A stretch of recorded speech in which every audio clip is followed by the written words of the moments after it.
खुलुमबाय गिबियावनो नोंथांमोन बयनिसिमबो गोजोन फुंबिलिनि गाहाम हामलायनायखौ बावहरनायजों लोगोसे सोरजिदा क्रिएटिभिटी चेनेलाव बरायनानै लाग्रोनाय जालायबाय। दिनै 17 अक्ट'बर 2023 मायथाइनि माखासे गोनांथार खौरांफोरखौ नोंथांमोननि सिगाङाव फोरमायथिना होनो आवगायनाय जालायबाय। नोंथांमोनहा नायनानै मोजां मोनोब्ला लाइक खालामगोन होनना आसा खालामबाय। लोगोसे चेनेलाव गोदान फैदोंब्ला चेनेलखौबो साबस्क्राइब खालामनानै लागोन होननाबो आसा खालामबाय। थ' बिदिब्ला जोङो दिनैनि माखासे गोनांथार खौरांफोरखौ खोनासंलांदिनि।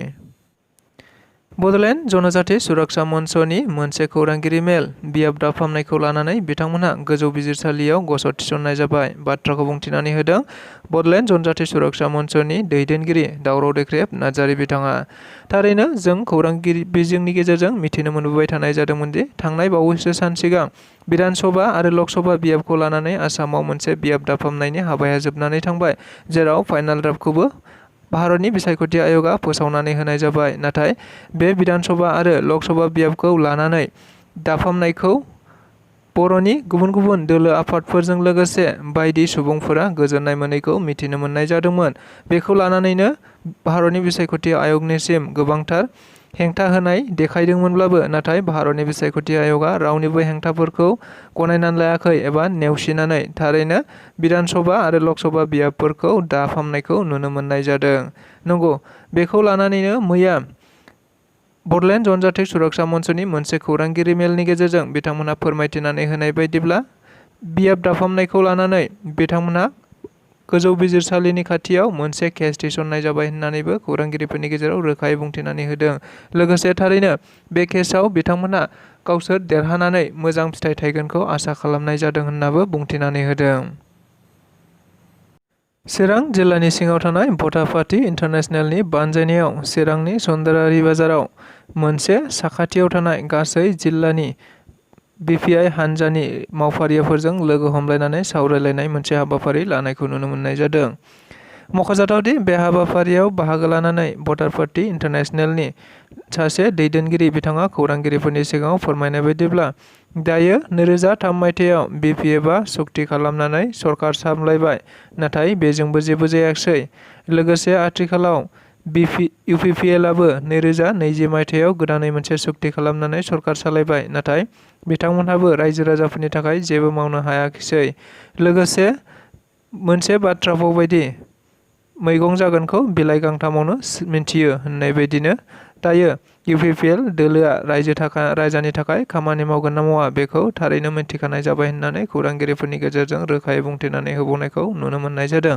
बेनिखायनो बिथाङा रायजो राजाफोरखौ खावलायो जे जाहाथे फैबाय थानाय समाव बिथांमोनखौ भटनि हेंथायै रायजो राजाफोरा मोनफ्रोमबो जायगायाव मिटिं खालामफैयोब्ला बिथांमोनजों सैतान जानानै बिथांमोननि सायाव सोंथि सोंनाय बायदिसिना खामानिखौ जागायनांसिगौ होननानै बिथाङा बुंथिनानै होबावनायखौ नुनो मोननाय जादों। चिरां जिल्लानि सासे गोख्रों समाज सिबियारि जिसिया सुमफ्राम हारिया हाग्रामा महिलारि दैदेननाय बिपिएफ दोलोआव जयनिं जाबाय। लोगोसे बिथाङा खौरांगिरिफोरनि सिगाङाव हाग्रामा महिलारिखौ बड'लेण्डनि टाइगार बिमुंथि होनायखौ मिथिनो मोननाय जादों।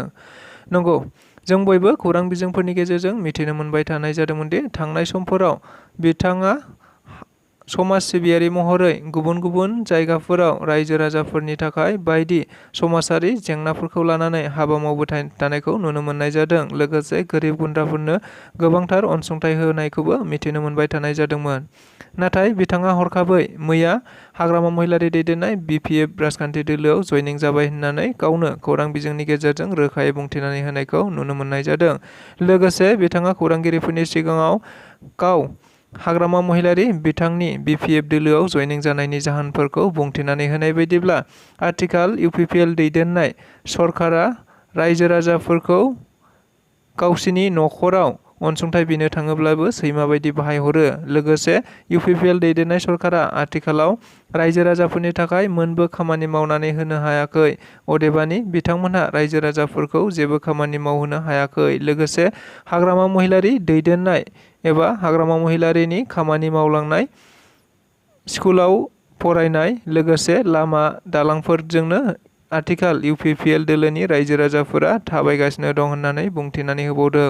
बेनि उनाव बिथाङा फैबाय थानाय 2024 मायथाइयाव जानो गोनां एमपि लकसभा बियाबाव हाग्रामा महिलारियानो देरहागोन होनना बुंथिनायजों लोगोसे हाग्रामा महिलारिखौ आथिखाल बड'लेण्डनि रियेल टाइगार होननानै बुंथिनानै होनायखौबो मिथिनो मोन्दों।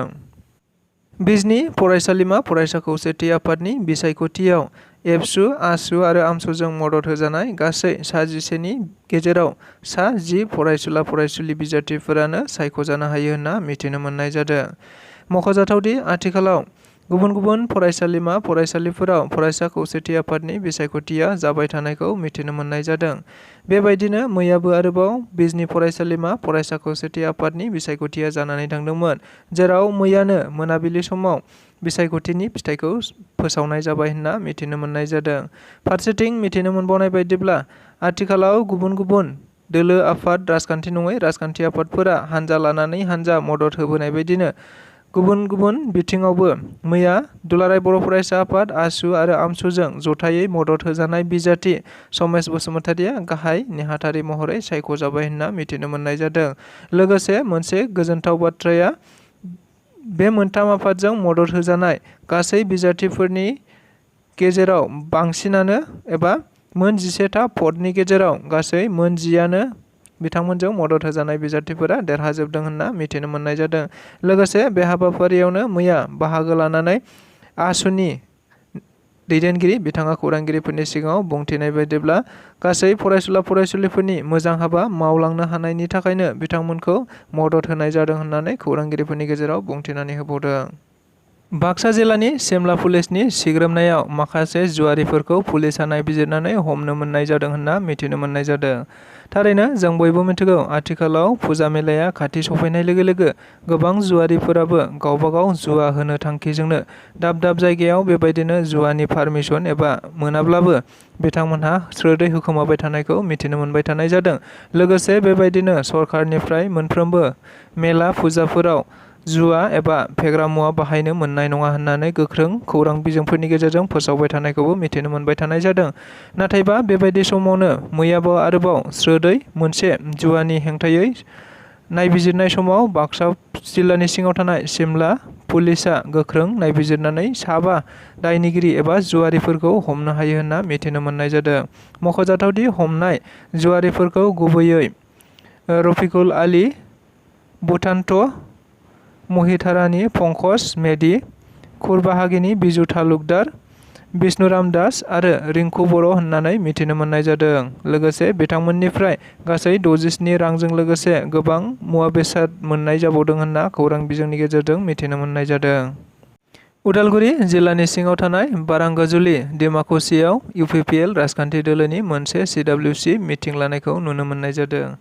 मख'जाथावदि आथिखालाव बिटिआर सरकारखौ सामलायबाय थानाय इउपिपिएल राजखान्थि दोलोआ गावनि राजखान्थि दोलोफोरखौ रोखायै राफोद खालामनांगौनि थांखिजों गुबुन गुबुन थाखोनि गावसिनि राजखान्थियारि आफादफोरनि दैदेनगिरिफोरखौ लानानै मोनसे सिडब्लिउसि मिटिं खालामनाय जायो होनना मिथिनो मोननाय जादों। लोगोसे बिथांमोनहा बे सिडब्लिउसि मिटिंनि गेजेरजों आथिखालाव बिटिआर ओनसोलनि गासै रायजो राजाफोरखौ मोजाङै सामलायलांनांगौनि थांखिजों बे हाबाफारिखौ लानाय जादों होनना मिथिनो मोननाय जादों। मख'जाथावदि मैयानि बे हाबाफारियाव गुबैयै आथिखाल बिटिआरनि मानगोनां गाहाय मावफुं सोद्रोमा एबा इउपिपिएल दोलोनि आफादगिरि प्रमद बर' बिथांजों लोगोसे गाहाय नेहाथारि राजु नार्जारि, लोगोसे डिपुटि चिफ गबिन्द बसुमतारि आरो गोबां सिडब्लिउसिनि मेम्बारफोरखौबो हाबाफारियाव बाहागो लानायखौ नुनो मोननाय जादोंमोन।